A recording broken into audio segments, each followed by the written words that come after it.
एक DGISPR रहे हैं, मेजर जनरल अतर अब्बास। उन्होंने कल एक कराची फेस्टिवल हुआ है, जिसको कहा जा रहा है कि ये कराची लिटरेचर फेस्टिवल हुआ है कराची के अंदर। वहाँ पे डिस्कशन हुई, और पाकिस्तान, भारत और साउथ एशियन पॉलिटिक्स में मज़े की बात तो यह है कि मेरा ख्याल है वहाँ पे कोई साउथ इंडिया से तो बंदा शायद नहीं आया, लेकिन कोई अमेरिका से लोग गए हुए थे एंड ऑल दैट।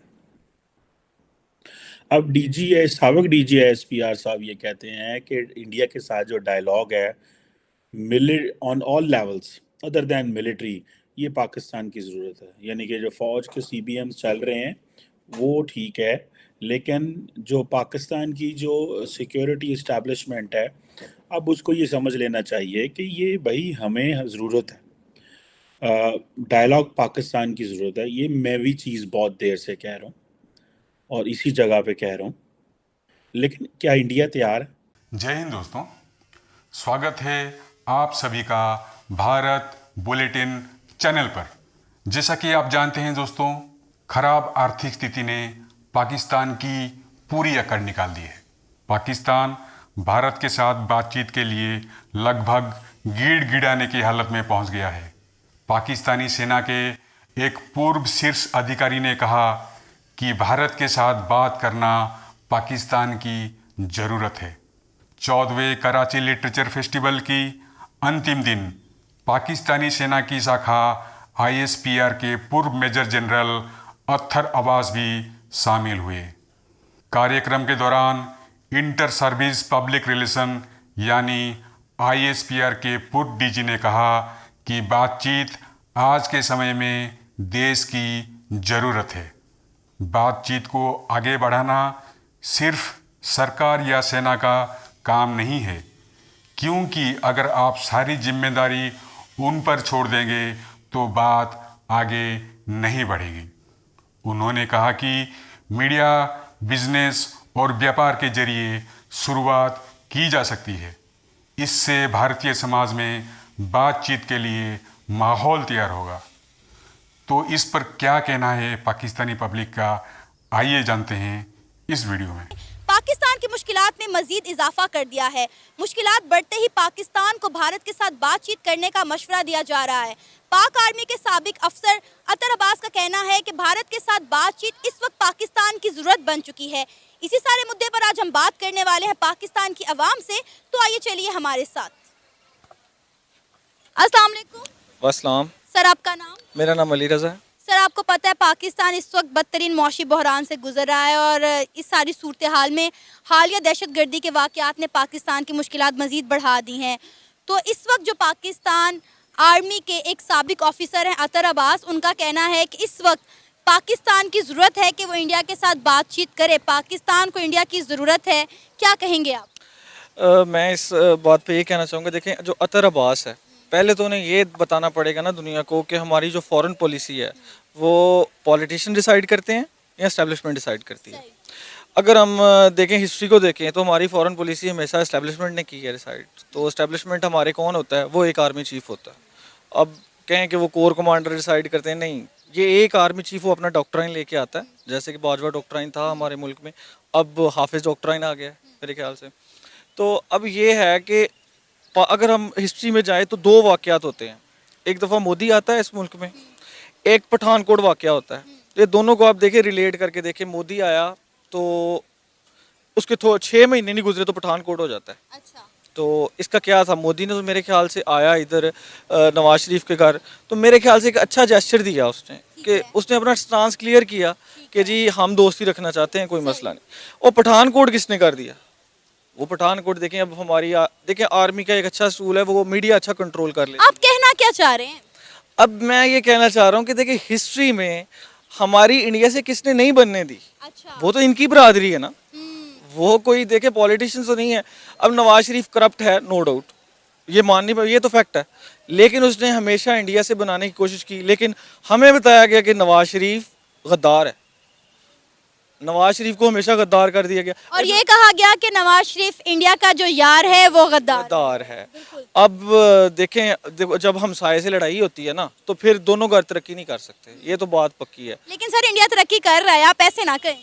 देखें मैडम, हाँ वो इसलिए कर रहा है कि वो अपने आप के साथ मुखलिस है। हम अपने आप के साथ मुखलिस ही नहीं है।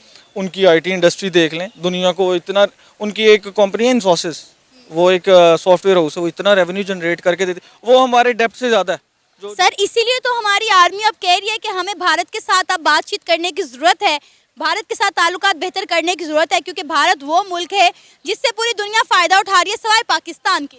देखें, पहले तो जो हमारी आर्मी है ना, उसको ये डिसाइड करना पड़ेगा कि इस मुल्क को चलाना किसने, उन्होंने चलाना है या पॉलिटिशियन ने चलाना है। पहले ये डिसाइड करें, बाद में बार बार किसी से बात करें। पहले आर्मी को ये चाहिए कि वो डिसाइड करे कि इस मुल्क में रूल ऑफ लॉ होना है या वीगो डाले हुए हैं।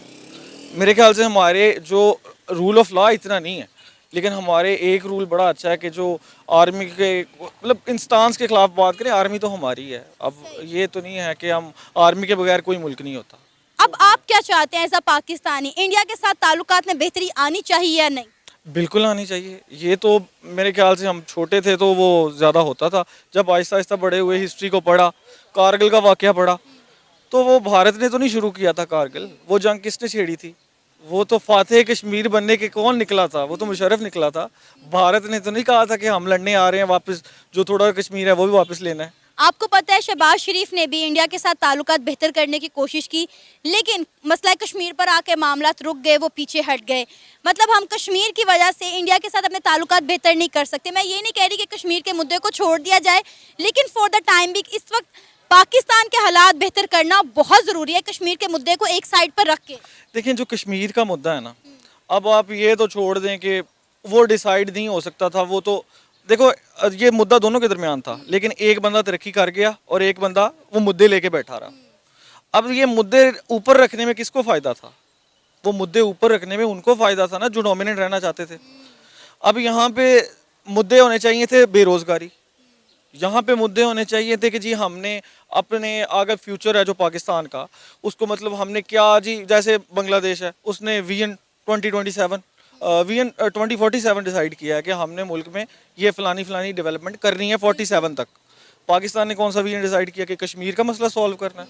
वो तो नहीं होना सॉल्व। आप वो तो हुआ नहीं, पाकिस्तान का भी बड़ा गर्क हो गया। अब मसला पाकिस्तान बन गया। इकोनॉमी जो हमारे आपके सामने हालात हैं, तो ये कौन लेके आया? इमरान खान, चलें मान लें उसको फौज लेके आई, अब लेके आई है तो उसे 5 साल पूरे करने दो। मुझे ये बताएं कि अगर इंडिया के साथ ताल्लुकात बेहतर हो जाते हैं या हो जाते तो पाकिस्तान का कितना फ़ायदा होता? देखिए जी, पाकिस्तान का इस तरह फ़ायदा होता है, एक तो दोनों मुल्क के मेरे ख्याल से हमें डिफरेंस ही कोई नहीं।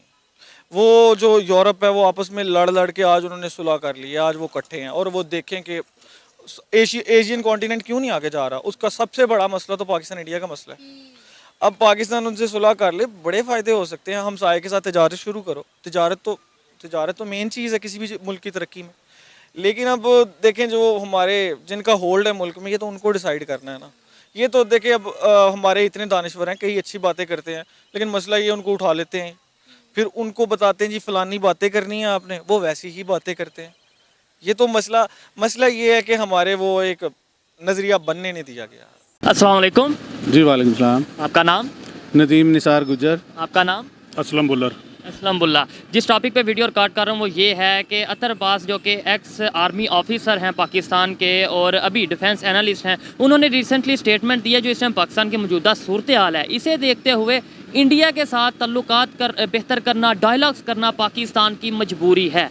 आप इसके ऊपर क्या कहना चाहेंगे? देखिए जी, मुज़ाकरात के जो दरवाजे हैं ना वो कभी बंद नहीं करने चाहिए, चाहे दुश्मन हो, दोस्त हो, किसी के साथ भी। जितने भी हमारे नेबर्स कंट्री हैं सबके साथ हमारे मुज़ाकरात के दरवाजे खुले रहने चाहिए। और इस टाइम तो बहुत ज़रूरी है कि हम अपने अंदरूनी हालात को मद्देनज़र रखते हुए हम अपनी खारजा पॉलिसी को मजबूत करें। जितनी हमारी खारजा पॉलिसी मजबूत होगी, हम उतने ही स्ट्रॉन्ग होंगे और उतना ही हम अपने अंदरूनी मामलात को जल्दी सॉर्ट आउट कर लेंगे।